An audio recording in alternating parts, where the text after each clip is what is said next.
तीन लोक में अनादि निधन मंत्र, सभी मंगलों में पहला मंगल, ऐसा मंत्र नमोकार, उसका मिलकर के उच्चारण करेंगे। नमो अरिहंताणम, नमो सिद्धाणम, नमो ऐरियाणम, नमो वज्रायाणम, नमो लोहित सव्य साहुणम। मंत्र नमोकार हमें प्राणों से प्यारा, मंत्र नमोकार हमें प्राणों से प्यारा। ये है वो जहां जिसने लाखों को तारा, मंत्र नमोकार हमें प्राणों से प्यारा। ये बोलिए प्रथम तीर्थंकर श्री ऋषभ देव आदिनाथ भगवान की, अंतिम तीर्थंकर वर्तमान शासक नायक श्री वर्धमान स्वामी महावीर भगवान की। इस वर्तमान काल में, पंचम काल में वर्तमान के प्रथमाचार्य श्री चारित्र चक्रवर्ती आचार्य भगवान श्री शांत सागर जी महान मुनिराज की, अनंतानंत सिद्ध परमेष्ठी भगवानों की, सभी को जय जिनेन्द्र, जय दू जड़ंदो। सभी बड़े छोटे बच्चे, सभी अध्यापक, सभी कार्यकर्ता, स्वयंसेवक, सभी का हार्दिक अभिनंदन, स्वागत। मिथिलापुरी तीर्थ क्षेत्र, जिसमें कि भविष्य में मल्लिनाथ भगवान का बहुत सुंदर मंदिर, उनका चैत्यालय बनने जा रहा है।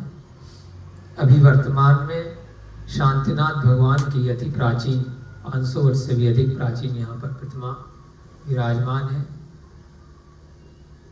कल और परसों 2 दिन रात्रि को हमें हस्तिनापुर तीर्थ क्षेत्र पर रुकने का सौभाग्य प्राप्त हुआ, जहाँ पर 3 तीर्थंकरों के, शांतिनाथ, कुंथनाथ और अरहनाथ भगवान के 3 कल्याणक हुए हैं।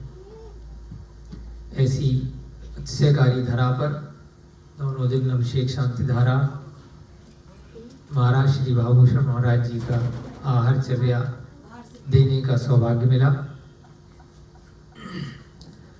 यहाँ जो सम्यक कौमुदी ग्रंथ चल रहा है, उसमें जो पिछले कुछ माह में आप लोगों के निमित्त से हम मिलकर के स्वाध्याय कर रहे हैं, तो इस ग्रंथ में मुख्यतः जो सम्यक दर्शन के लिए, उसे दृढ़ करने के लिए कई बार प्रसंग आया है कि आहार दान से पंचाशल हो जाते हैं। तो जब आज और कल 2 दिन आहार दिया, तो यह जो शब्द हैं वह प्रत्यक्ष रूप में दिखाई दे रहे थे।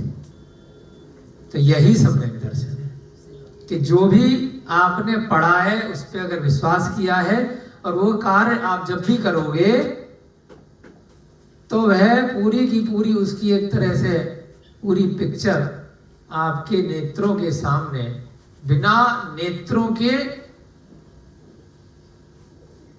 उपयोग में लगाए आत्मा से आपको वह पूरी पिक्चर दिखाई देने लग जाती है कि किस प्रकार से मुनि महाराज होते हैं, किस प्रकार से आहार दान दिया जाता है, दाता का स्वरूप क्या होना चाहिए और पात्र जो लेने वाला है वह कैसा मुनि महाराज होना चाहिए।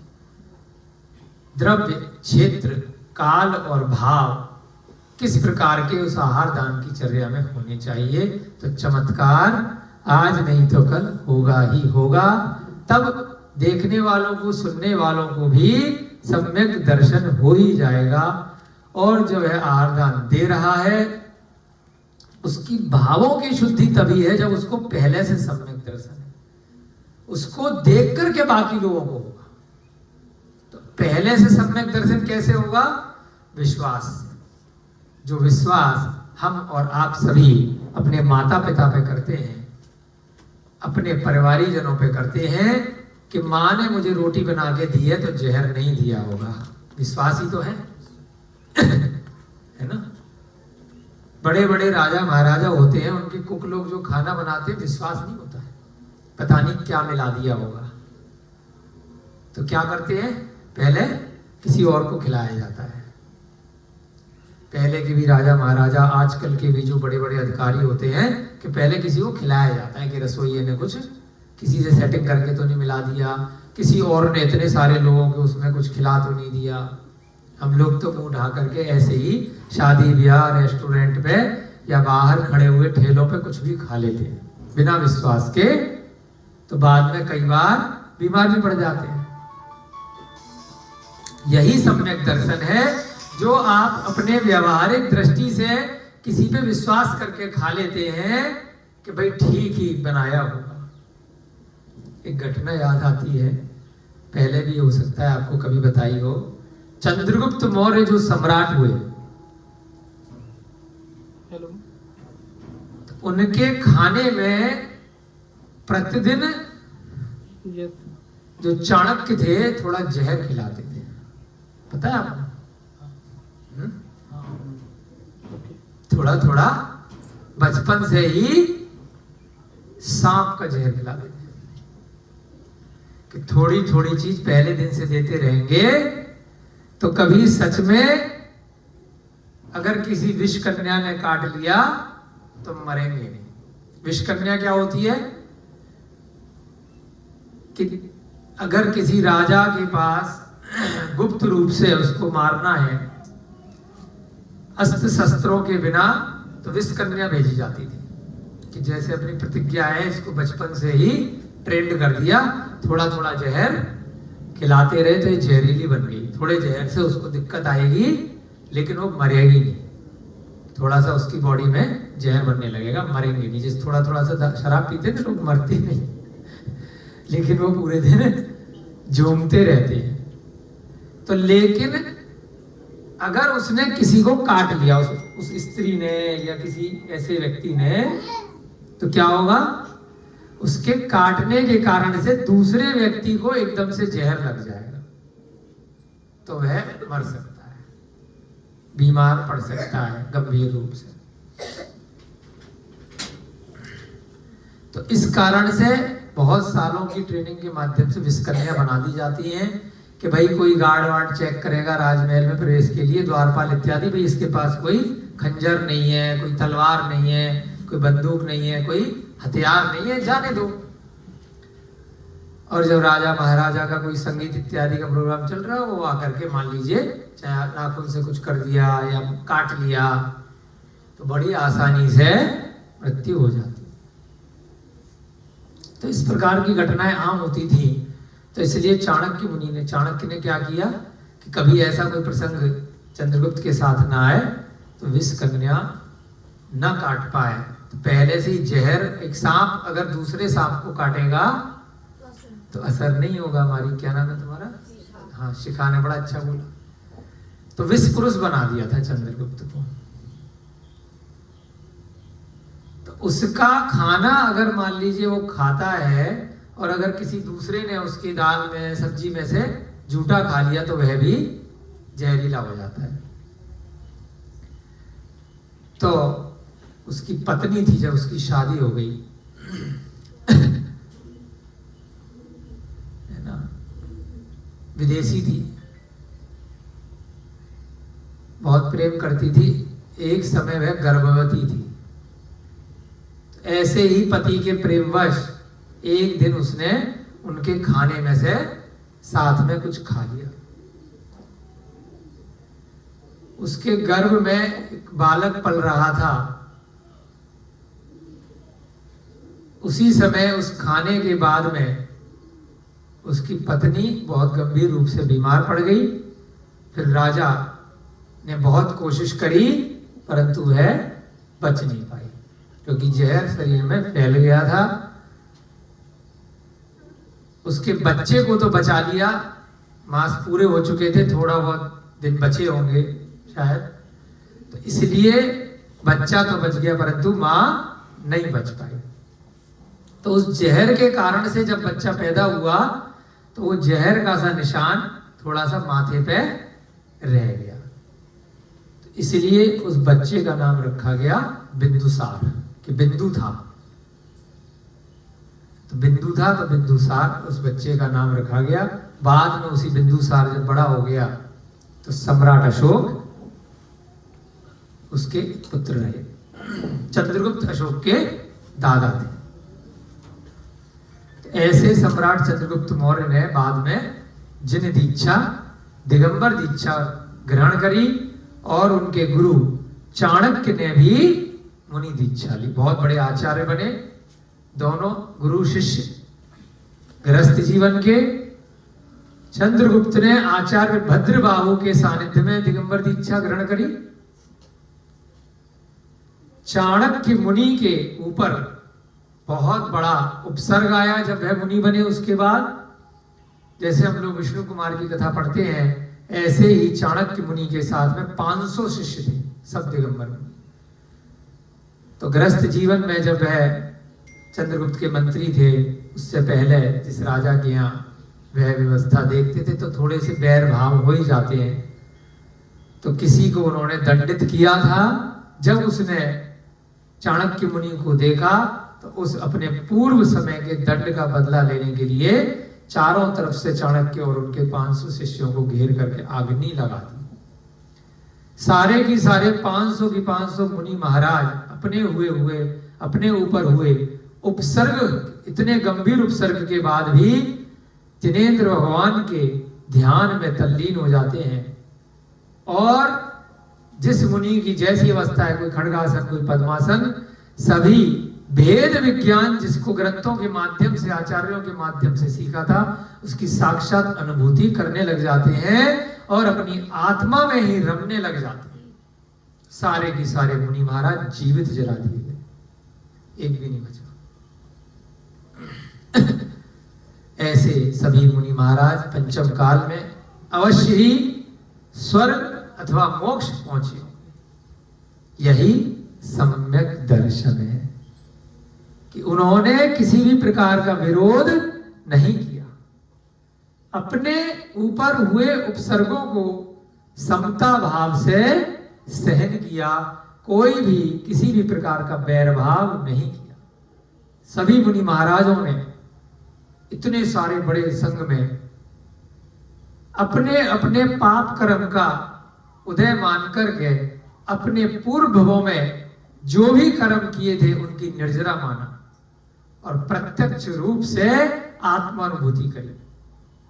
ऐसा वर्णन सम्राट चंद्रगुप्त की कथाओं में कई बार आया है। श्री श्रवण बेलगोला पर जब भी आपका जाना आए तो चंद्रगिरी नाम से जो पर्वत है, सम्राट चंद्रगुप्त मौर्य के नाम से ही, वहां पर गुफा है जहां भद्रबाहु ने भी तपस्या करी और बाद में चंद्रगुप्त ने भी करी। उसी चंद्रगिरी पहाड़ से राजा चामुंड राय, मंत्री चामुंड राय ने तीर चलाया था और श्रवणबेलगोला जो सामने वाला पर्वत है, विंध्यागिरी पर्वत, उस पे बाहुबली भगवान की प्रतिमा उकेरी गई थी आचार्य नेमी चंद सिद्धांत चक्रवर्ती के आशीर्वाद से। ये सारी घटनाएं आप लोगों के ध्यान में बहुत बार सुनी होंगी। आज ऐसी प्रसंग आ गया तो मन में आया कि आप लोगों को, छोटे बच्चे बालकों को बताई जाए। यही सम्यक दर्शन है, विश्वास करना। जिस प्रकार से हम साधारणतः बिना विश्वास के व्यवहारिक जगत में चल ही नहीं पाते, हमें अवश्य ही एक दूसरे पर विश्वास करना ही पड़ता है और इसीलिए विश्वासघात भी हो जाता है। परंतु यहाँ जो सम्यक दर्शन है, इसमें कभी भी विश्वासघात की संभावना नहीं है। अध्यात्म अगर सच्चा सम्यक दर्शन है, दृढ़ सम्यक दर्शन है, तो कभी भी धोखा नहीं मिलेगा, क्योंकि धोखा हमेशा दूसरों से मिलता है, स्वयं से नहीं मिलता है। सम्यक दर्शन स्वयं का है, अपना है, अकेले का है। अपने आप अपने को धोखा कैसे दोगे? संभव है क्या? खुद से चाहे सच बोलो या झूठ बोलो, आपको पता है कि मैं सच बोल रहा हूं या झूठ बोल रहा हूं। दूसरा किसी दूसरे को धोखा दे सकता है, ठग सकता है, सम्यक दर्शन आत्मा का दर्शन है, अपना स्वयं का दर्शन है। शरीर धोखा दे जाएगा लेकिन आत्मा धोखा नहीं देगी, इसलिए इसमें विश्वासघात की संभावना 0% है, एकदम निल है ही नहीं। तो आप कितना भी करके, कैसे भी करके, जो भी लोग कैमरे के माध्यम से प्रत्यक्ष सुन रहे हैं, जितनी भी बुद्धि से समझ पा रहे हैं, एक बार विश्वास तो करके देखिए। साबुन का भी ऐड आता है ना, पहले विश्वास करो फिर खरीदो, है ना। विश्वास करोगे तो वो चीज साफ हो जाएगी, विश्वास करोगे नहीं, खरीदोगे नहीं, बुराइयां निकालते रहोगे तो धो ही नहीं पाओगे कपड़ा। क्या है उसका स्लोगन? पहले विश्वास करो फिर इस्तेमाल करो। हाँ नहीं, पहले विश्वास करो फिर इस्तेमाल करो, पहले इस्तेमाल करो फिर विश्वास करो। अच्छा, जो भी है, लेकिन यहाँ है पहले विश्वास करो फिर इस्तेमाल करो, उसके बाद आपको सम्यक दर्शन हो जाएगा। नाग श्री पत्नी है अरहत दास सेठ की, उसकी घटना चल रही है। सोमवंशीय राजा रहता है जितारी वाराणसी में, रानी है कनक चित्रा, पुत्री है राजकुमारी मुंडिका। ठीक है, मुंडिका रोज इन बच्चों की तरह, हम भी जब छोटे थे तो मिट्टी खाया करते थे, माता जी डंडा लेकर के खूब डांटती थी, लेकिन जब खेलने कूदने बाहर जाते थे तो बारिश के दिनों में मिट्टी की भीनी भीनी खुशबू आती थी तो चाट ही लेते थे। फिर पेट में कीड़े हो जाते थे तो दांत रात में किटकिटाते थे। तो माता जी को किसी ने बताया कि किटकिटा रहा है दांत, अवश्य पेट में कीड़े है, खाना पचता ही नहीं, कितना भी खिलाओ कमजोर रहता है। तो बाद में बहुत सारे प्रयास कर कर आकर के हमें ध्यान है कीड़े निकलते भी थे पेट में से। हाँ, तो मिट्टी खाने से रोग हो जाते हैं, क्योंकि वो खाने योग्य वस्तु नहीं है, अभक्ष पदार्थ। सीधे सीधे मिट्टी खाओगे तो सब्जियों में लग करके, छिलकों में लग करके थोड़ी बहुत जो मिट्टी आएगी, उसको वर्तमान के डॉक्टर लोग कह रहे हैं खाना ही चाहिए प्रतिदिन थोड़ा, एक आधा चम्मच। नहीं खाओगे तो B12 की कमी हो जाएगी, लाखों रुपए ऑपरेशन में खर्च हो जाएंगे। एक नया केमिकल आया है, सारी बड़ी बड़ी दवाई की कंपनियां बहुत अरबों खरबों रुपए का B12 का बिजनेस पिछले 15-20 साल से कर रही हैं। जब हम वीगन नहीं थे तब हम भी रोज 10 रुपए की गोली प्रतिदिन खाया करते थे। मिट्टी वाली B12 की गोली आती है, न्यूरोकाइन ओडी, और एक और आती थी, है ना। बहुत लोग, कोई चाहे शाकाहारी हो मांसाहारी हो, सब लोगों को कमी निकाल देते हैं टेस्ट में। और फिर जब हमने पढ़ा, हमें तो आदत है ना पढ़ने की, 1-2 साल खाई, फिर जैसे ही जैन व्रत लिए अब तो एलोपैथी की गोली खा नहीं सकते। बड़ा फायदा है जैन व्रत लेने का, जब खा ही नहीं सकते तो अपने आप छूट गई। अब तो एलोपैथी का भैया त्याग हो गया, अच्छे से व्रत लोगे तो, जबकि कुछ लोग छूट ले लेते, हमने नहीं ली। ढंग से करेंगे, कोई एलोपैथी का चक्कर नहीं, कोई बाजार की अभक्ष गोलियों का चक्कर नहीं। जब पढ़ने बैठे तो भैया ये तो मिट्टी की गोली है, फ्री की मिट्टी है, क्यों 10 रुपए खर्च करें। फिर पढ़ा तो लिखा आया कि छिलके समेत सब्जी फल खाओ, वैसे मिल जाएगा B12। तो सेब खाओ, जो भी चीजें फल खा रहे हो धो लो अच्छे से, छिलके समेत खाओ। जो सब्जियां हैं उनके छिलकों की सब्जी बना के खाओ, केले खा के छिलका फेंक देते, छिलकों की सब्जियां खाओ, पत्ते की सब्जियां खाओ साथ में, तो B12 बढ़िया हो जाएगा। टेस्ट कराने की जरूरत नहीं, 5000 का तो टेस्ट ले लेते हैं आज के दिन में। अब कल बता रहे थे अंकल भैया जी B12 का टेस्ट कराऊं, मैंने समझाया भाई इसमें तो पता नहीं कितने खा लेगा, 5-6 हजार रुपए में कितने फल खा लेगा, टेस्ट कराने की जरूरत क्या है ना। हाँ, 6-7 हजार रुपए का तो टेस्ट करके बताएंगे कि B12 की कमी है, दुकान चल रही है।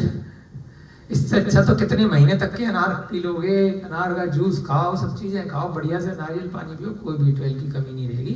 चक्करबाजी में मत पड़ो, मिट्टी खाओ, लेकिन डायरेक्ट मिट्टी मत खाओ, सब्जी और फलों के छिलके इत्यादि खाएं, जैविक खाएं, ऑर्गेनिक खाएं, तो आपको B12 की कमी नहीं होगी। परंतु यहाँ पर मुंडिका क्या करती थी, बचपन में वो मिट्टी खेल कूदने में खा ली, जिसके कारण से रोगी हो गई, रोगग्रस्त हो गई। तो जब वह बड़ी हुई तो वह रोग रह गए, जो पेट में कीड़े वीड़े हो गए होंगे, डॉक्टर साहब वहां पे वैद्य जी बता नहीं पाए होंगे, मिट्टी खाने से हो गई बीमार, है ना।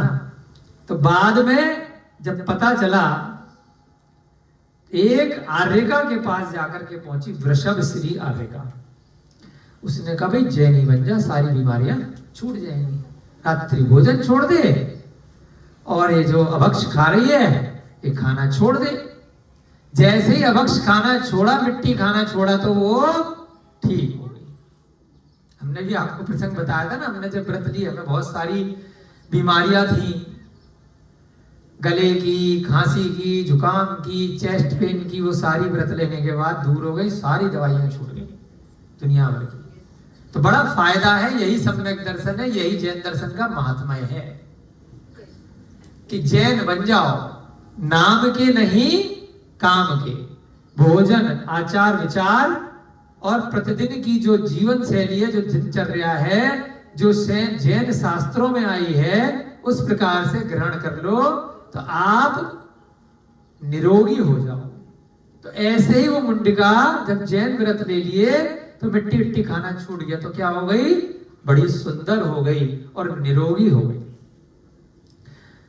अब राजा ने कहा भाई जवान हो गई है, तो पहले तो इसको बीमार को शादी वादी कैसे कराते, तो स्वयंवर रचाया। स्वयंवर कि भैया तू अपना, ये सारे बहुत सुंदर सुंदर राजकुमार आए हैं, जो तुझे पसंद आए अपना वर स्वयं चुन लो, है ना। शिखा का भी स्वयंवर करवाएंगे, है ना, ठीक है। खड़ी हो जाना माला लेकर के, और एक एक राजा का इंटरव्यू लेती जाना, बड़े बड़े राजकुमारों का, और जब नंबर आ जाए तो किसी के भी गले में माला डाल देना, ठीक है। अब चाहे वो कैसा भी निकले, ज्यादा इंटरव्यू का टाइम नहीं होता है स्वयंवर में, बस 2-3 मिनट का इंटरव्यू राउंड चलता है ना। तो इस प्रकार से अपनी किस्मत से लोग विवाह पहले किया करते थे। यह पद्धति भगवान आदिनाथ के काल से चली आ रही है। उनके मंत्री होते थे ऋषभ देव के पुत्र थे भरत चक्रवर्ती। भरत के मंत्री होते थे जय कुमार। कौन थे? जय कुमार। उस समय से यह पद्धति चली आ रही है। जय कुमार राजा श्रेयांश के वंश में थे। तो राजा श्रेयांश ने पहली बार आहार दिया था, तो उनका आहार दान में प्रथम नाम आता है। आदिनाथ का प्रथम तीर्थंकर और जय कुमार का प्रथम स्वयंवर। तो ऐसे उस परंपरा को आज भी राजा महाराजाओं के यहाँ चलता आ रहा है। तो जब वह बहुत सारे राजकुमार दिखलाए गए तो उस पत्नी उस पुत्री को मुंडिका को कोई समझ में नहीं आया। बाद में एक देश है तुंड देश, वहां पर एक राजा रहते थे भगदत्त। जाति से वह जैन नहीं थे। जब उन्हें उस सुंदरी का पता चला तो उन्होंने मुंडिका के लिए राजा को बोला कि इसकी शादी हमारे घर में कर दी जाए। अब राजा थोड़ा घमंडी था, जितारी, ऐसे कैसे दे दूं? उसको क्या बोल दिया? कुक्कुर। अरे कुत्ते हैं, अपनी पैसा तूने छोटा सा कमा लिया, राजा बन गया बेवकूफ बना करके, तो तू हम लोगों की बराबरी कैसे कर सकता है? तो उसको भी अपशब्द लग गए और उसने कहा कि शांति से दे दो, नहीं तो बेटी भी जाएगी और राज्य भी जाएगा, युद्ध लड़के ले लूंगा। उस भगदत्त को राजा के मंत्रियों ने साइड में ले जाकर समझाया, बेकार में मारा जाएगा, अभी अकेला है, पहले जाकर के थोड़ी गणना कर ले, कैलकुलेशन कर ले, तेरे पास कितनी सेना है, कितना बल है, आगे पीछे तेरे कौन है, और हमारी सेना बल इत्यादि को थोड़ा जांच पड़ताल कर ले। फालतू में अपना टाइम खराब करेगा, मारा जाएगा, कुछ अपने मारेगा, कुछ यहाँ से मारेगा, लेना देना कुछ नहीं।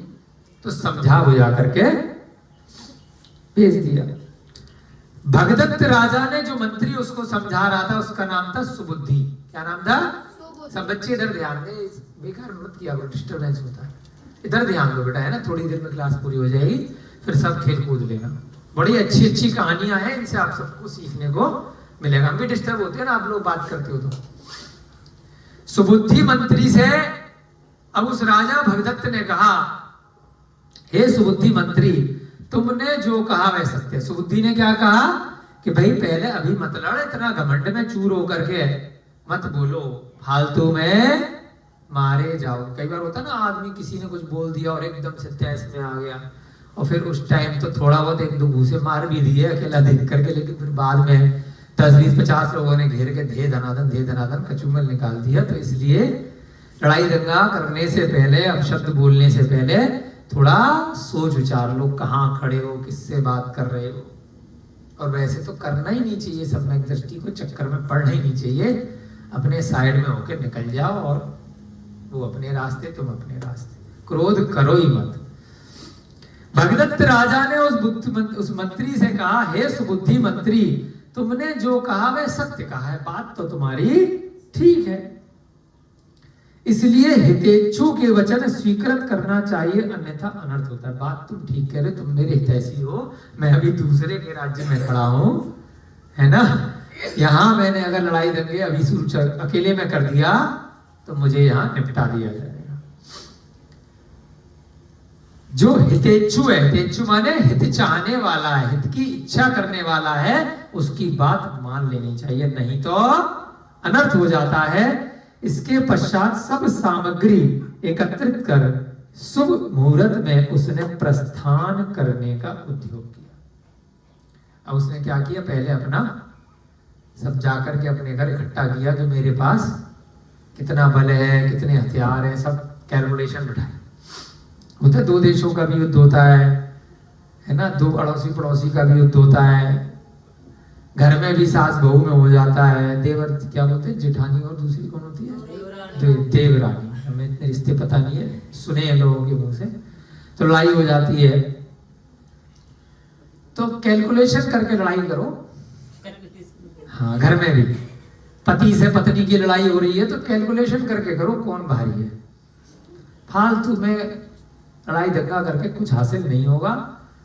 पड़ोसी मजे लेंगे, दोनों ही अपना नुकसान करेंगे, क्योंकि अपने ही घर है, बड़ी मुश्किल से बनाया है, मिल करके बाद में पछताओगे, क्या फायदा है। तो इसलिए हर चीज की पूर्ण नियोजित तरीके से ग्रंथों के आधार में पहले करो, ठीक है ना। सुनीता दीदी, घर में कोई झगड़ा टट्टा नहीं, दोनों का नुकसान, क्या फायदा। तो सम्यक दर्शन की कहानी पढ़ो, उसके बाद उसमें से जो अंश अपने व्यवहारिक जगत में, अपने घर में, अपने परिवार में, अपने व्यापार में, अपने समाज में लग रहा हो, वो भी लगा लो, है ना, कुछ ना कुछ। दोनों ये ऐसे ग्रंथ हैं जो आपको व्यवहारिक दर्शन भी देंगे और निश्चय दर्शन भी देंगे। जैन दर्शन के अतिरिक्त जितने भी संसार में ग्रंथ हैं, जितनी भी कहानियां हैं, जितने भी किस्से हैं, सिर्फ और सिर्फ व्यवहार सिखाएंगे। आस पड़ोस आपका जीवनी, इसके आगे आपकी आत्मा तक कभी लेकर के नहीं जाएंगे कि इस जीवन के बाद बेटा तेरा क्या होगा। LIC भी, लाइफ इंश्योरेंस कॉर्पोरेशन आप ले लो, चाहे प्राइवेट कंपनी की चाहे सरकारी कंपनी की, इस जीवन में इंश्योरेंस देगी, इसके बाद का कोई गारंटी नहीं है। आप पूरे 20 साल 30 साल 50 साल तक किस्तें भरते रहोगे, वर्तमान के बीवी बच्चों और परिवार को पैसा मिल जाए मेरे मरने के बाद, उसके लिए मरने के बाद अपनी कुछ नहीं पता, कीड़े मकोड़े बनोगे कि पशु पक्षी बनोगे, कि कौन से देश में जाकर के, कौन से नगर में, कौन से ग्राम में पैदा होगे, उसकी कुछ खोज खबर नहीं। जैन दर्शन दोनों बातें करता है, जिंदगी के साथ भी और जिंदगी के बाद भी। ये हमारा डायलॉग है, LIC का है, जिंदगी के बाद मिलेगा घर वालों को, यहाँ आपके साथ भी धर्म रहेगा जब तक जीवन है, और बाद में भी जाएगा आपकी आत्मा के साथ। जब तक ये आत्मा है, जब तक ये सांस, यह आत्मा इस 3 लोक में कहीं पर भी रहेगी, ये जिन दर्शन आपके साथ वहां भी आपका आवरण बन के रक्षा करेगा, है ना, ढाल होती है ना तलवार की, तो खाली इस जीवन में बचाएगी। ये दर्शन आपको हर जीवन में बचाएगा, शरीर ही नहीं रह जाएगा, आत्मा के ऊपर यह सम्यक दर्शन एक आवरण बन के ऐसा रहेगा कि आपका कोई भी बाल भी बांका नहीं कर पाएगा। सिर्फ शरीर का मरण होगा, आत्मा का मरण नहीं होगा। विश्वास करना पड़ेगा। तो यहां पर भी उस राजा को, भगदत्त राजा को जब मंत्री ने बताया तो घर जाकर के उसने अपनी कैलकुलेशन बैठाई और इसी अवसर पर लक्ष्मीमती रानी ने कहा, उसकी रानी कौन थी? लक्ष्मीमती। हे नाथ, नाथ बोल के अपने पति को बोला करो, लड़ाई झगड़ा कभी नहीं होगा। हम भी बोलेंगे आज अपनी पत्नी को कि आप नाथ करके बोलो हमें। हे नाथ, कौन बोल रही है? लक्ष्मीमती। व्यर्थ ही दुराग्रह क्यों किया जाता है? दुराग्रह बेमतलब में क्या कंपटीशन है? क्यों बुरे विचार कर रहे हो? है ना, दुराग्रह, बेकार का आग्रह, व्यर्थ में क्यों सर खपाई कर रहे हो? जहां दोनों की समानता हो वहीं विवाह और मित्रता होती है। जबरदस्ती है तुम्हें उसकी बेटी के यहाँ शादी ब्याह करना। जब आपकी बराबरी नहीं है, जाति की, धन की, मान की, ठीक है कि मन में आ गई सुंदरी है, चाहिए अरे अपने पुत्र इत्यादि के लिए, लेकिन क्यों जबरदस्ती थोड़ी की जाती है कोई शादी छीन करके कि मर जाएंगे। अरे मर गए तो शादी ब्याह का करोगे क्या? शांति से काम लो। तो पत्नी अच्छी पत्नी है उसकी लक्ष्मीमती। मती माने बुद्धि और लक्ष्मी माने धन, दोनों चीजें उसके पास, बुद्धि भी और पैसा भी है ना। तो लक्ष्मीमती अपने पति को समझा रही है। हमारी पत्नी भी बहुत बार समझाती रहती है, लेकिन क्या है ना, कई बार मन नहीं मानता है कोई काम करने से, तो बिना बताए कर लेना पड़ता है। फिर बाद में डांट भी खाते हैं और बाद में पता चलता है कि पत्नी सही कह रही थी, मान लेते है ना। तो कई बार मान लेना चाहिए अच्छे पतियों को, चाहे राजी राजी या गैर राजी, तो भलाई रहती है। तो यहां पर भी लक्ष्मीमती ने कहा कि विवाह इत्यादि या मित्रता बराबरी में की जाती है, समानता में की जाती है, अन्यथा नहीं। अतएव अयुक्त कार्य नहीं करना चाहिए। अयुक्त, अयुक्त माने जो युक्त नहीं है, जो ठीक नहीं है, फालतू में क्यों जबरदस्ती शादी करनी। कहा भी है, जो मनुष्य न करने योग्य कार्यों में उद्योग करता है वह कील को उखाड़ने वाले वानर के समान मरण को प्राप्त होता है। इतने अच्छे अच्छे व्यावहारिक उदाहरण है, आप अपने जीवन में ध्यान रखना। एक बंदर होता है, हमने तो इतना गौर से देखा नहीं है, कहीं से अगर कील मिल जाए, कहीं लकड़ी वकड़ी पे लगी हुई, तो बच्चे भी करते हैं, भी कभी करते होंगे, खंबे वगैरह हिलाते रहेंगे, बिजली का करंट लग जाएगा, जोर जोर से चिपक जाएंगे। तो जो व्यर्थ के कार्यों में उद्योग, यानी कि बेकार के कार्य करता है, जिसका कोई प्रयोजन नहीं है, कोई फायदा नहीं है, जैसे भैया ने दिया, बंदर क्या करता है? खंबे को उखाड़ेगा। क्या काम है? खा रहा खंबे को, खेल कूद, तार जा रहे हैं बिजली के नंगे, उनको करेगा। कोई भी निकल रहा उसको खो खो करके छेड़ देगा। कोई कील है तो कील को उखाड़ने के लिए लगा रहेगा और वह कील चुभ जाएगी, जोर से लग जाएगी, खून निकल आएगा। तो अगर ऑपरेशन नहीं हुआ, बंदरों में डॉक्टर नहीं मिले या कोई मनुष्य नहीं दिखा जो करुणामयी हो, जो डॉक्टरी उसकी कर पाए, तो क्या हो जाएगा? मरण तक को प्राप्त हो जाता है। तो व्यर्थ के कार्य नहीं करने चाहिए। जो व्यर्थ के कार्य करता है, बच्चों को क्या हो जाता है? बंदर के समान। ठीक है, कौन समझा रहा है? लक्ष्मीमती अपने पति भगदत्त को, चाहे राजा भी हो, वह भी अपनी पत्नी से सुननी पड़ती है, भले पब्लिक में कितनी भी सुनाए, बैठ जाए डंडा लेकर के, तलवार लेकर के, पब्लिक में हजारों लाखों की भीड़ में भी बड़े बड़े राजा, मंत्री, प्रधानमंत्री अपने उद्बोधन देते हैं, लेकिन घर में जब जाते हैं तो पत्नी से बिल्ली बिल्ली बन के चुपचाप बैठते हैं। मोदी जी ने सीधे शादी की, अटल बिहारी ने नहीं करी थी, जिससे कि कोई ऑर्डर मारने वाला नहीं मिले। ठीक है ना? अभिषेक जी सुनते हो नहीं सुनते हो? सुन लिया करो। नहीं सुनते हो तो हम भी सुन लेते हैं। कभी कभी जब कोई बात ऐसी होती है जो नहीं सुननी है तो इग्नोर करके अच्छा कुछ कह रहे थे क्या, लेकिन सुननी तो पड़ती है। और अगर नहीं सुनी, मोबाइल देखने लग गए, पत्नी चाहे कुछ भी फालतू की बात बोल रही है तो बहुत जबरदस्त डांट पड़ती है। तो अगर वो कुछ भी बोल रही है, फालतू की है या काम की है, कितना भी जरूरी काम हो आपका, कितना भी बड़ा से बड़ा व्यापार आपकी डील चल रही हो, लेकिन चुपचाप हटा दो मोबाइल, सारा ध्यान लगाओ, सुखी रहोगे। हम भी सीख रहे हैं जीवन में व्यवहारिक धीरे धीरे करके। तो जो सीख रहे हैं अपने अनुभवों से आपको बता रहे हैं, दूसरों के अनुभव से सीखो, नहीं तो एक्सपेरिमेंट अपने पे करोगे तो उम्र बहुत कम रह जाएगी, पिटपिटाओगे, क्या फायदा है। तो यहाँ पर भी लक्ष्मीमती अपने राजा पति को समझा रही है, अगर सुन लेगा तो ठीक है, नहीं सुनेगा तो पछताएगा। मंदोदरी ने भी रावण को बहुत समझाया था जब वो सीता को उठा करके ले आया था, बहुत समझाया, लेकिन अब हठी था, नहीं माना, मारा गया। नुकसान मंदोदरी का भी हुआ, सब विधवाएं हो गई, सब लोगों ने समझाया, लेकिन कोई जिद्दी होता है वो नहीं मानता है।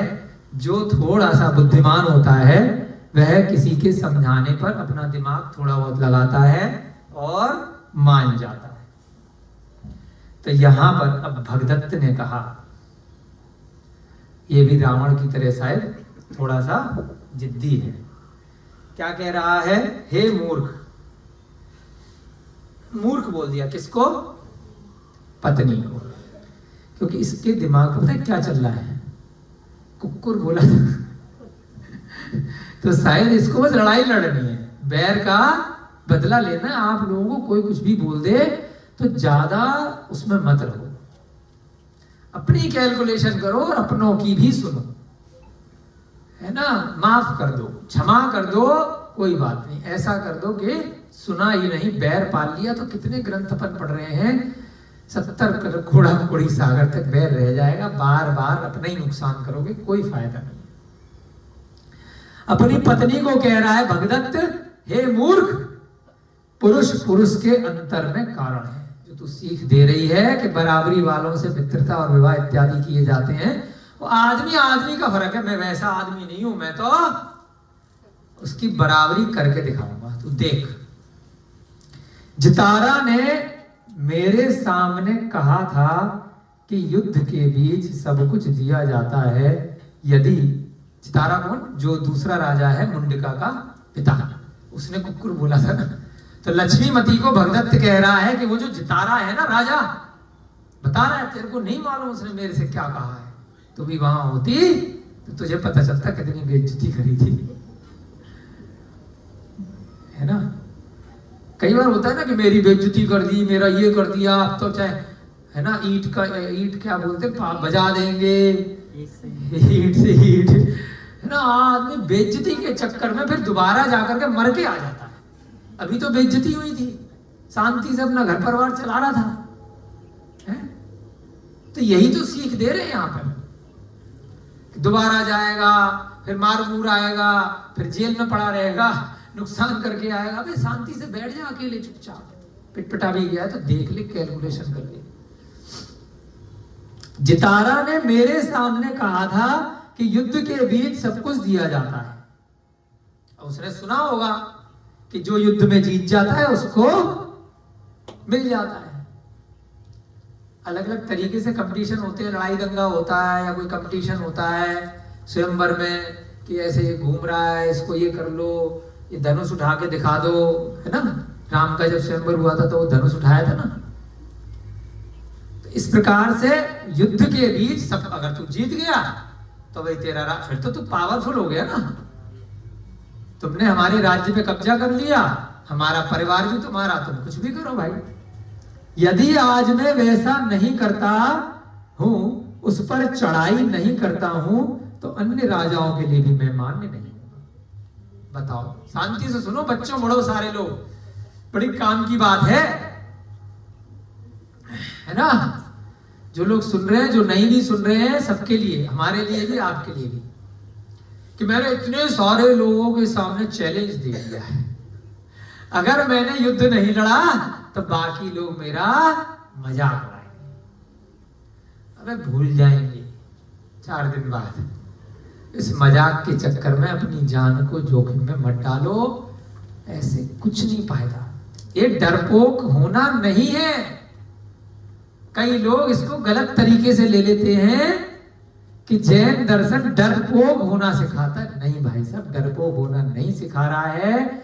एक बोतल के अंदर पानी है, अब बोतल को जोर जोर से पत्थर पे मारोगे फूट जाएगी तो पानी बह जाएगा, समझ लो।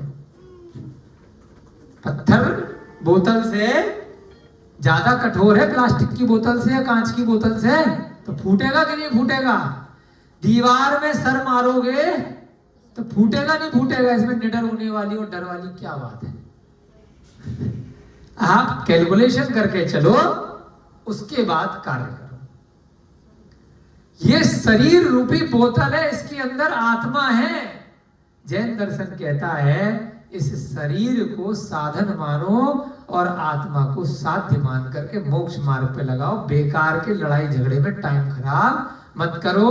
अगर मारे गए बिना बात के लिए युद्ध में कुछ नहीं हासिल होगा, यहां से भी जान से जाओगे और अगले जन्म में कषाय के साथ मरोगे तो नरक या त्रियंच गति मिलना तय। तो फायदा क्या हुआ ऐसे मरने का। दिमाग वाला आदमी, बुद्धि वाला क्या करेगा, जिसको पढ़ा लिखा होगा ग्रंथों से कि उस समय तो वीर गति प्राप्त हो गई, पेट्रोल पंप बच्चों के लिए अलॉट हो गया। समझना बात को, कोई निडरता या डरता वाली बात नहीं बता रहे हैं। घर वालों को पैसा मिल गया, एफडी मिल गई, लेकिन जिसके नाम पे बोर्ड लग गया, सड़क पे लग गया, कहीं लग गया, वो तो बेचारा नरक त्रियंच गति कीड़े मकोड़े बना बैठा है, कहीं नाले में और कहीं जंगल में। उसको क्या मिला जो मर गया। अभिषेक जी, आपको क्या हासिल हुआ अगर आप ऐसी मूर्खता में मर गए गिर करके गए। घर वालों को तो मिल गया पैसा है, बाकी की पब्लिक कह रही अरे बहुत बढ़िया वीर थे, नाम चल रहा है 10, 20, 25 साल तक, नोटों पे भी छप गए मान लो, कहीं बोर्ड भी लग गए, मालाएं भी हर साल हो रही हैं, आपकी जयंती भी मनाई जा रही है 10-20 साल तक। अरे बड़े विद्वान थे, बड़े अच्छे महापुरुष थे, आपकी कथाएं भी चल रही हैं, लेकिन उन महापुरुष से जाकर के पूछ लो कहाँ हैं अब।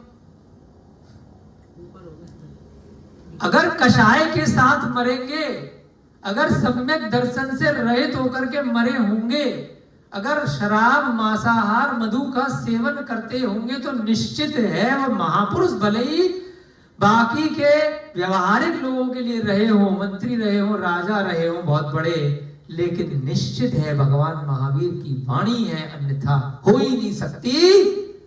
वह मांस खाने वाला व्यक्ति, व्यसनी व्यक्ति, चाहे राजा है या रंक है, वह निश्चित तौर पर नरक अथवा त्रियंच गति में ही जाएगा। राजा होने के बाद भी जो राज पद पर रह करके मरण को प्राप्त करेगा और नियम नहीं लेगा, व्रतों को ग्रहण नहीं करेगा, तो उसकी दुर्गति तय है, नीचे जाएगा। अगले जन्म में न स्वर्ग जा सकता, न पुनः मनुष्य बन सकता, बहुत मुश्किल है। पिछले भवों का कुछ पुण्य अगर शेष रह गया होगा, बचा हुआ रह गया होगा, तो दोबारा मनुष्य बन सकता है। किसी कारण से कोई साधु को, कोई दिगंबर साधु को आहार दान इत्यादि भावों के माध्यम से दे दिया होगा तो भोग भूमि जा सकता है, लेकिन संभावना व्यसनियों की और दुराचारियों की, 5 पाप और 4 कषाय में निरंतर लीन रहने वालों की दुर्गति निश्चित है। हम किसी का बुरा नहीं चाह रहे, लेकिन जो ग्रंथों में लिखा है वह है। अगर नहीं लिखा होगा, नहीं होगा, तो सारे लोग फिर बुरे बन जाएंगे, फिर अच्छे लोग होंगे ही नहीं। कि बुरा होने के बाद भी हमें स्वर्ग और मोक्ष मिल रहा है, हिंसा करने के बाद, जीव हत्या करने के बाद, सारे दुराचार और सब मांस भक्षण करने के बाद भी हमें स्वर्ग और मोक्ष मिल रहा है, तो अपन क्यों करेंगे? कोई अच्छे कार्य करेगा ही नहीं। तो ऐसे ही यहां पर अगर उसकी पत्नी कुछ समझा रही है तो डरा नहीं रही है।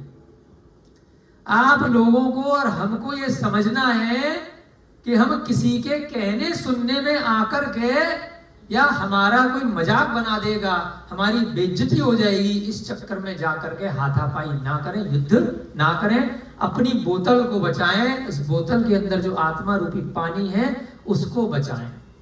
कई बार प्रसंग आता है, हम बड़े गंभीर चिंतन में पड़ जाते हैं कि इस युग के प्रथमाचार्य हुए आचार्य शांति सागर महाराज, अगर इधर उधर की बातें सुनते हैं तो आजादी का काल चल रहा था जब उनका जन्म हुआ, चरम थे, शीर्ष पे अंग्रेजों का शासन था, 1947 की आजादी का आंदोलन चल रहा था, उससे पहले उनका जन्म हुआ था। वे चाहते तो उस आजादी के आंदोलन में लोगों का सर फोड़ते, अपना भी फुटवाते। उनको सच्चा सम्यक दर्शन बचपन में हो गया। उस आजादी के आंदोलन में उन्होंने अपनी आत्मा की आजादी की बात करी, देश की आजादी की बात तो बहुत सारी भीड़ करी रही है। सब मर रहे हैं, मार रहे हैं।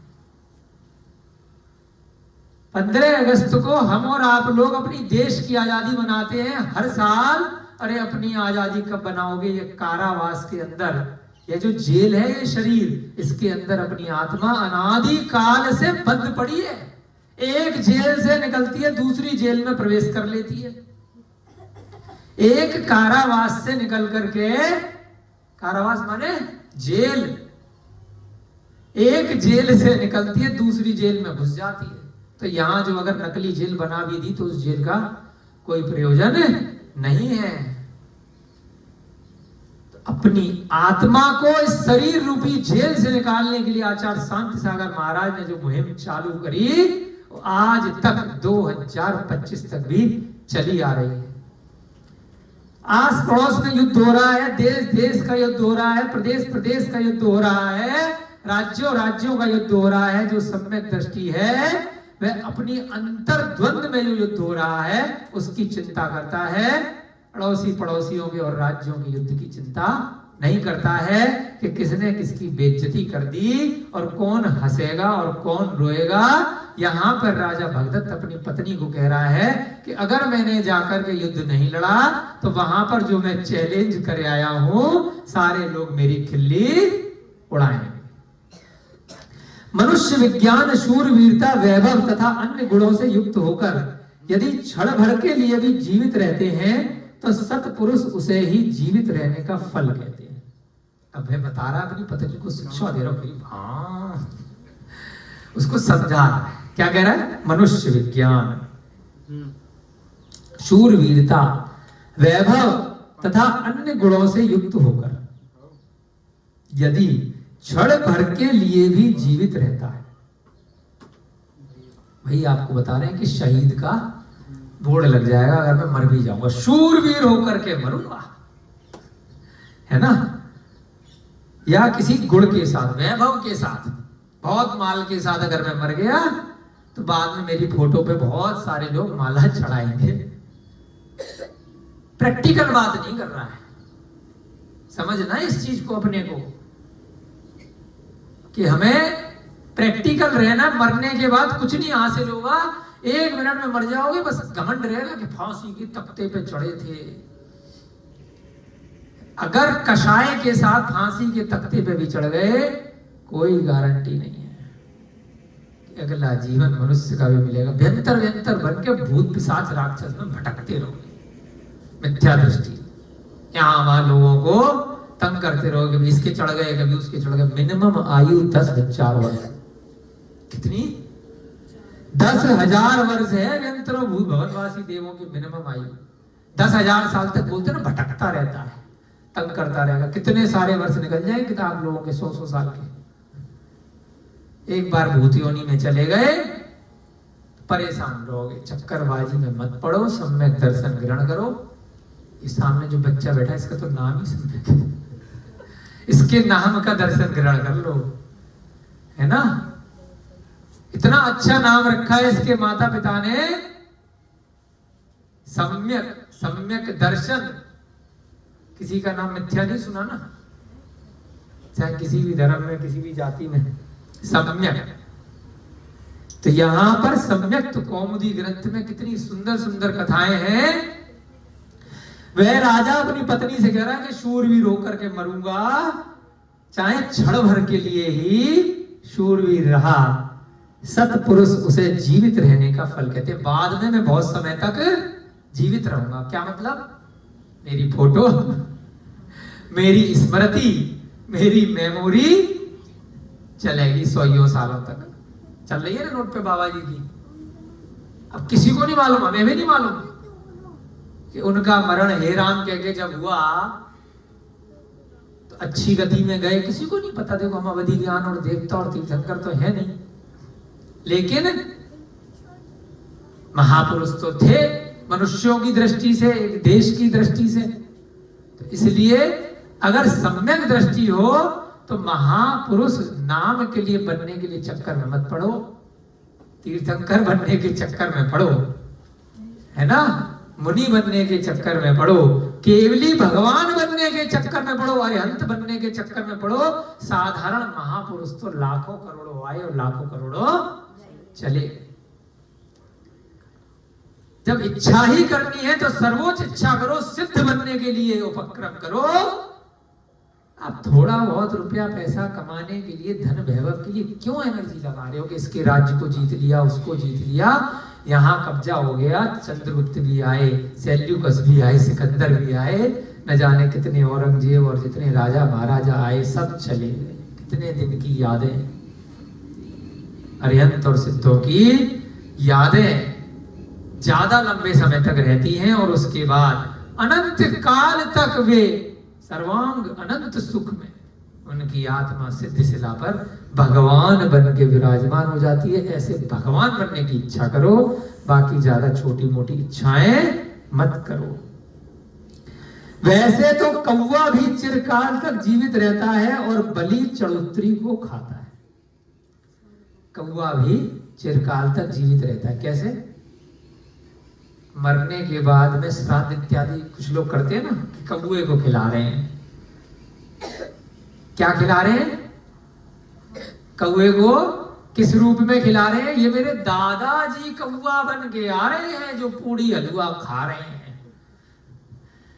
तो आपके दादाजी मर के, परदादा मर गए, है ना, आपने तो पहले ही सोच लिया कौवा बन गया, तो तुम भी बनोगे, तुम्हारे पोते भी खिलाएंगे कौवा बना के तुम्हें। तो ये सब मिथ्या दर्शन है, चक्करों में मत पड़ो। खुद ही कह रहे कौवा बन गए, तो वह दादाजी भी कौवा बन के चिरकाल तक जीवित रहते हैं और चढ़ोतरी जो चढ़ाते हैं ना, वो रखे आते हैं। हमने देखा नहीं, लेकिन बहुत लोगों से सुना है कि कौवों को खिलाते हैं किस रूप में, कि कौवे ने खा लिया, मेरे दादा परदादा पूर्वजों ने खा लिया। तो ये सब चक्करबाजी। अपना सम्यक दर्शन लगाओ, विवेक लगाओ। एक तरफ तो कह रहे हो स्वर्गीय, स्वर्ग में गए हैं वैमानिक देव बने, एक तरफ कौवे को खिला रहे उनके रूप में। अगर मनुष्य गति से सम्यक दृष्टि जीव है, स्वधर्म ईशान इत्यादि 16 स्वर्ग उसके ऊपर भी जा सकता है, वहां अमृत का भोजन होता है। तुम्हारे हलवा पूड़ी के चक्कर में वह देव नहीं है, ठीक है। तदनंतर बड़ी भारी तैयारी से नहीं माना, जिद्दी है। पत्नी ने समझाया, लेकिन विनाश काले, अब पता चलेगा। देखो, हमें नहीं मालूम, भी आगे का पढ़ा नहीं कि विनाश काल इसका है कि जीतेगा कि हारेगा, भी पता चलेगी। अभी हमें नहीं मालूम ना कि उसके पास कितनी सेना, कितनी पावर है, लेकिन पत्नी समझा रही है कि पंगा मत लो। लेकिन ये नहीं माना, बड़ी भारी तैयारी से निकलकर लगातार कई पड़ावों द्वारा भगदत्त जितारी के देश की सीमा पर पहुंच गया। बॉर्डर पर, है ना, पहुंच गया। बॉर्डर पिक्चर आई थी ना, बॉर्डर पे युद्ध होता है। युद्ध कहाँ होगा? बॉर्डर पे ही होगा। अपनी सेना के साथ, दलबल के साथ कौन पहुंचा है? भगदत्त। कहां पहुंचा है? जितारी के देश में। जितारी का देश कौन सा है? वाराणसी है ना, हाँ, काशी देश की वाराणसी, वहां पहुंच गया। लक्ष्मीमती रानी ने सर पकड़ लिया, विचार किया, जो होनहार है वह होगा। जो अब मेरे कंट्रोल में तो मेरा पति नहीं है, जो होना होगा होगा, मैंने समझाना था समझा दिया, देखते हैं। परंतु पत्नी ने बाद में राजा के जाने के बाद सोचा, जब ये जा रहे थे, थोड़ी बहुत पढ़ी लिखी थी, जब ये प्रस्थान कर रहे थे यहां से, तो कुछ शुभ शकुन हुए थे। शकुन होते हैं ना, बिल्ली रास्ता काट गई तो अशुभ बोलते हैं। कहीं कोई ऐसी दिशा में कोई कौवा आवाज कर रहा है, कई सारे, ये एक निमित्त वाला एक विज्ञान होता है। तो वो निमित्त भले ही कुछ हो, लेकिन वो चीज होती है। किस पक्ष में वो व्यक्ति गया है, किस समय गया है, वहां कैसी कैसी घटनाएं हुई हैं, खुजली हाथ में मच रही है, बाईं आंख फड़क रही है ना, ये सब चीजें होती है। ये भी सम्यक दर्शन है कि जो, जबकि इसका उससे कोई लिंक नहीं है इन चीजों का, लेकिन होता है। किस पक्ष में, किस प्रहर में क्या स्वप्न देखा है ना, वास्तु भी होता है, ज्योतिष भी होता है, ये सब चीजें होती हैं। तो ऐसे ही पत्नी ने दिमाग लगाया कि जब ये गए थे तो कुछ शुभ शुभ सुकून हुए थे जी, क्या चक्कर है। वैसे तो मुझे लग रहा था कि ये हार करके आएंगे, परंतु जो शगुन हुए हैं वो शुभ हुए हैं। जैसे दही, दूर्वा और अक्षतों का पात्र जल से भरे हुए कलशों पर रखी हुई डंठल सहित कमलिनी, प्रसूता स्त्री और वीणा आदि दर्शनीय पदार्थ आगे आए। अचानक से, बिना किसी स्पेशल जानबूझ के बिना करे। पहले जब अपन वीगन नहीं थे तो बचपन में, अरे एग्जाम देने जा रहे हो, दही बूरा खा के जाओ। इस सुना था, खाया तो अपन ने शायद नहीं, कहते ना माता पिता, गुरुकुल में खाया करते थे है ना, टीका लगा के जाओ, तिलक पत्नी टीका लगा के भेजती है, आरती करके भेजती है ना। शादी करके पत्नी आती है तो गेट पे चरण रखवा करके आरती वारती करते, मंगल करते हैं। तो ऐसे ही कुछ शकुन हुए कि कोई पात्र रखा मिला, दही, दूर्वा, जो घास वाला बता रहे थे ना कल कोई, और अक्षत यानी कि चावल का पात्र रखा था वहां पे। कलश में जल भरा हुआ था और उस जल में कमलिनी, एक कमल का फूल डंठल सहित, नील कमल होता है ना कई बार, वहीं पास में जब वो जा रहे थे तो वो भी दिख गया। प्रसूता स्त्री यानी कि कोई गर्भवती स्त्री भी दिखी, और वीणा आदि की ध्वनि, कोई वीणा भी रखी थी, कोई ध्वनि बजा रहा था। जानबूझ के ना करके ये सब चीजें, प्रसंग उस पत्नी ने देखे। पढ़ी लिखी थी, उसने ये सब चीजें कहीं पढ़ी सुनी थी, उसने कहा ये सब तो शुभ शुभ है, तो ये तो अच्छी बात है। किसी गुप्तचर ने आकर जितारी राजा के आगे कहा। अब जब बॉर्डर पे सेना पहुंच गई तो वहां जो द्वारपाल वगैरह गुप्तचर रहते हैं, टेलीफोन तो पहले होता नहीं था, खट खट खट खट खट, हाँ जी, मोबाइल फोन पे फोन कर दिया कि जी सेना आई है यहाँ पर। तो गुप्तचर जाकर के बताते थे, क्या बताया उन्होंने कि भगदत्त सेना लेकर के गेट पे आ गया नगर के। तब गर्व से युक्त होकर राजा ने कहा, कौन से राजा ने, जितारी, याद रखना, एक तरफ जितारी है और एक तरफ भगदत्त है। जितारी की बेटी है मुंडका, उससे शादी करने के चक्कर में ये युद्ध खाली पीली टाइम पास हो रहा है, बेमतलब में पब्लिक मारी जाएगी, है ना। जो पब्लिक मारी जाएगी, सबका अपना अपना जीवन है, उन्हें भी सेना में मान लीजिए 1 लाख लोग हैं, 1000 लोग हैं, वो भी तो किसी ना किसी से शादी करना चाहते हैं, उनके भी तो घर में पत्नी बच्चे हैं।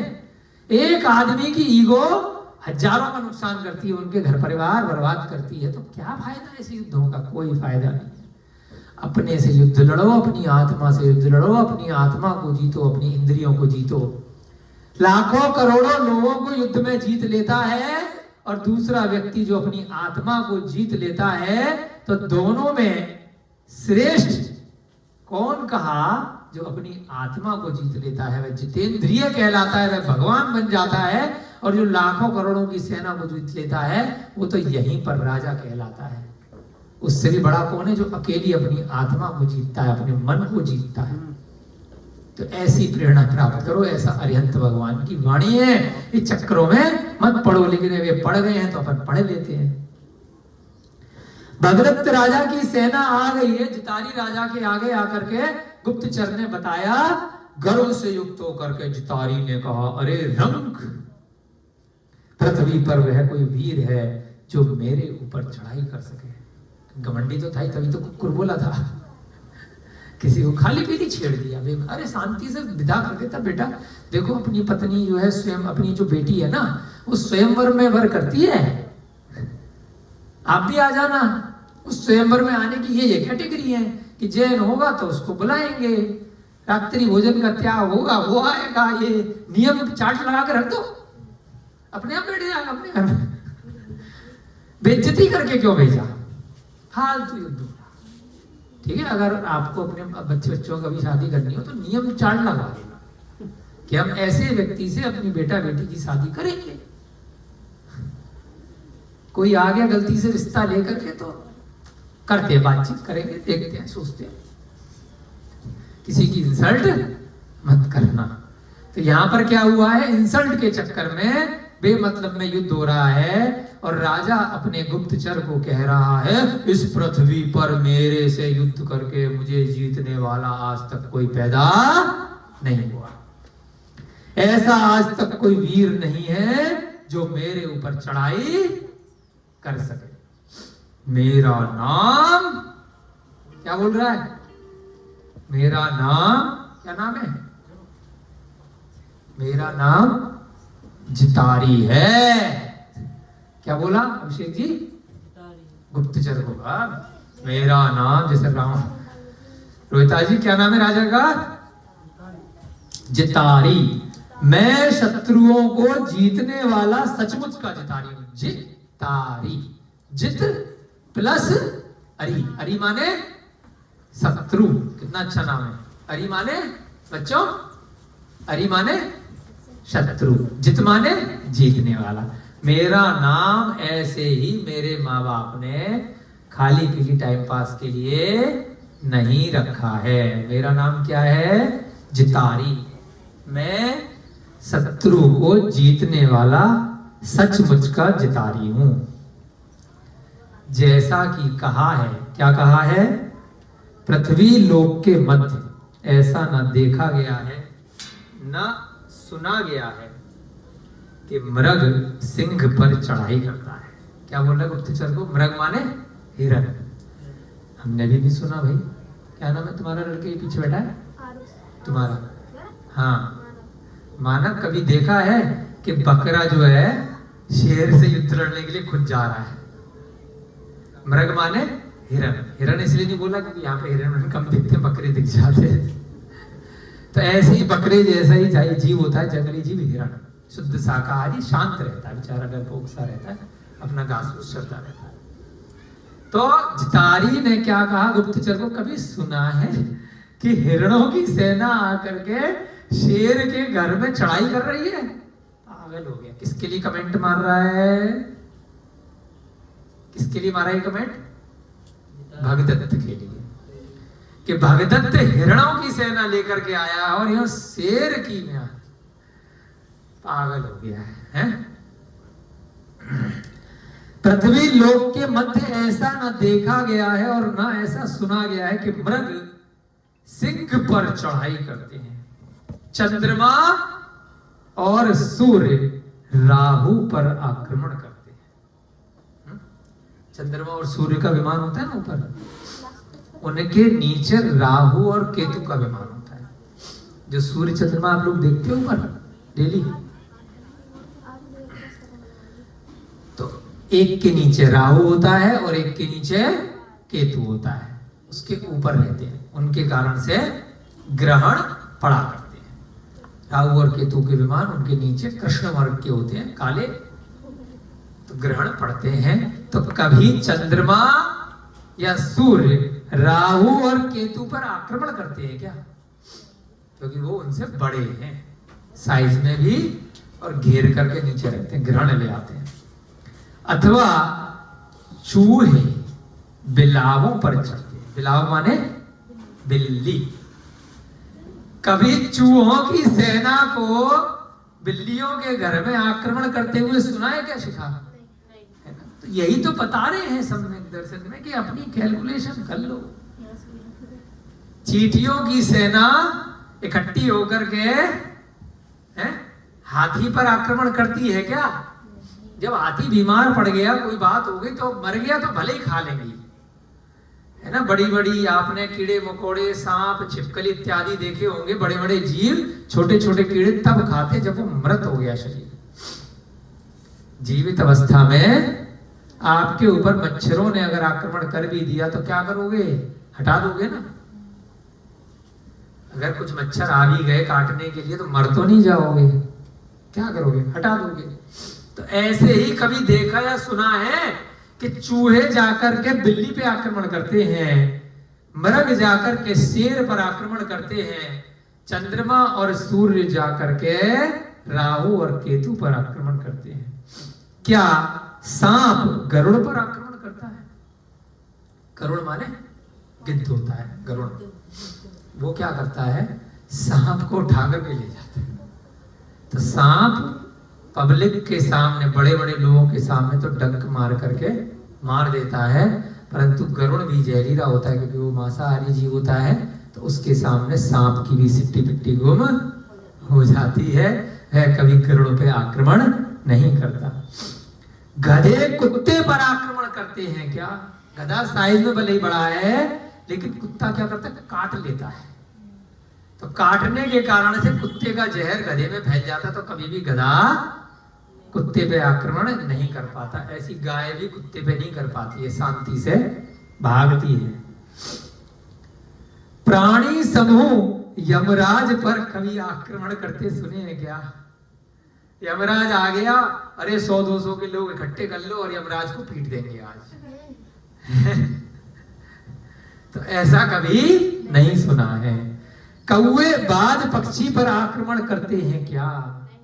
बाज कौवे से ज्यादा शक्तिशाली है। कौओं की सेना इकट्ठी करके चलो आज बाज को निपटाएंगे। तो क्यों उदाहरण दे रहा है सारे कि ये जो आया है ना, भगदत्त भाग करके जाएगा। नाम भी ऐसा, मेरा नाम जितारी, जो अरी को जीत ले, जो शत्रु को जीत ले। 10-5 मिनट में खत्म करते हैं। ठीक ही कहा है कि जब तक सूर्य उदित नहीं होता है तभी तक अंधकार रहता है। बच्चों, अभी अंधकार होने वाला है ना, तो अंधकार कब तक रहेगा? जब तक सुबह सूरज नहीं निकलेगा तभी तक अंधकार में चोर उचक्के मौज लेते हैं। जैसे ही सूरज आएगा सारा अंधकार भाग जाएगा और सारे शराब पीने वाले, रात में यहाँ भटकने वाले सब भाग लेंगे। इस प्रकार जब तक कहता है तब तक गुप्त रूप से आकर भगदत्त राजा ने वाराणसी नगर घेर लिया। जब तक यह प्रवचन दे रहा है, वो तो वहां पहुंच चुका है बॉर्डर पे। तुम देते रहो प्रवचन, क्लास चलाते रहो। यहाँ बाहर सेना आके खड़ी हो गई, हमारी यहाँ पे क्लास चलती रही, सम्यक दर्शन की चल रही, तो कोई कुछ नहीं कर पाएगा, है ना। अगर वैसे ही डायलॉग बाजी चलती रहेगी तो इतने में चारों तरफ से भगदत्त की सेना ने नगर को घेर लिया। वाराणसी नगर आए हुए भगदत्त का कोलाहल सुनकर जितारी बड़ी तैयारी से चतुरंग सेना के साथ बाहर निकला। अब ये घमंडी है, अब ये अपनी सेना के साथ बाहर निकला। निकलते समय उसे अपशगुन हुए। देखिए कितनी गंभीरता से बता रहे हैं। यहां पर इसकी जाति उत्तम है, उसकी जाति नीच है, परंतु वह भले ही लड़ने के लिए, अपनी इज्जत के लिए आ रहा है, लेकिन बेइज्जती इसने करी है, तो इसलिए इसको भी अपने कर्मों की सजा मिल गई है। तो यहां पर इसके लिए अपशगुन हो रहे हैं, उसके लिए शुभ शगुन हुए हैं। तो जल्दी से अपशगुन देख लेंगे, फिर बाकी की कक्षा कल करेंगे। सीखने को मिलेगा, हमें भी जिज्ञासा हो रही है अपशगुन क्या होते हैं, जिससे कि कभी अपने साथ हो तो ध्यान रखें। अकाल वृष्टि, यानी कि अभी वर्षा का मौसम नहीं था, बिना काल के बारिश हो गई।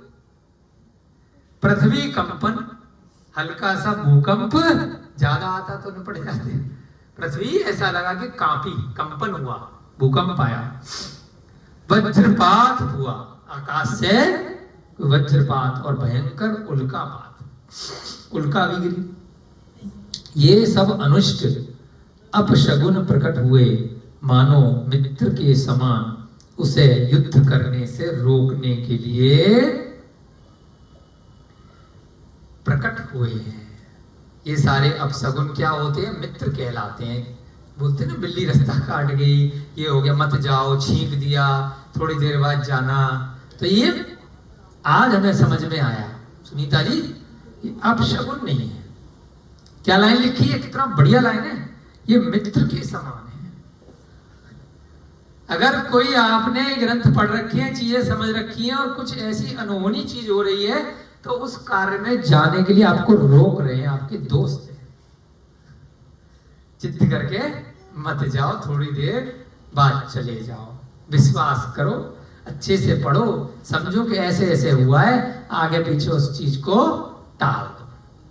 ठीक है, अब तक लगता था अपशगुन बहुत बुरे होते हैं, आज शब्द का प्रयोग किया है, मानो मित्र के समान उसे युद्ध करने से रोकने के लिए प्रकट हुए हैं। इतनी अच्छी कथा चल रही है। नाग श्री पत्नी अरहत दास सेठ की मुझे सम्यक दर्शन क्यों हुआ, यह कथा बता रही है। उससे हम भी कुछ न कुछ नया प्रसंग सीख रहे हैं और आगे भी कल इस कक्षा को, इस स्वाध्याय को निरंतर जारी रखेंगे, कंटिन्यू करेंगे। सभी को जय जिनेन्द्र, जय दो जड़ंदो। आज हमारा भी जन्मदिन है, आप सबको हमारी तरफ से बहुत बहुत शुभ संदेश, शुभकामनाएं, है ना। और इसी प्रकार से हमारा इस जन्म में सफल हो और सम्यक दर्शन निरंतर बढ़ता रहे। आगे आने वाले समय में भी हम अपना स्वयं का स्वाध्याय, आपका स्वाध्याय इसी प्रकार से कराते रहे। जय बोली महावीर भगवान की। सभी को सादर जय जिनेन्द्र, जय दूज।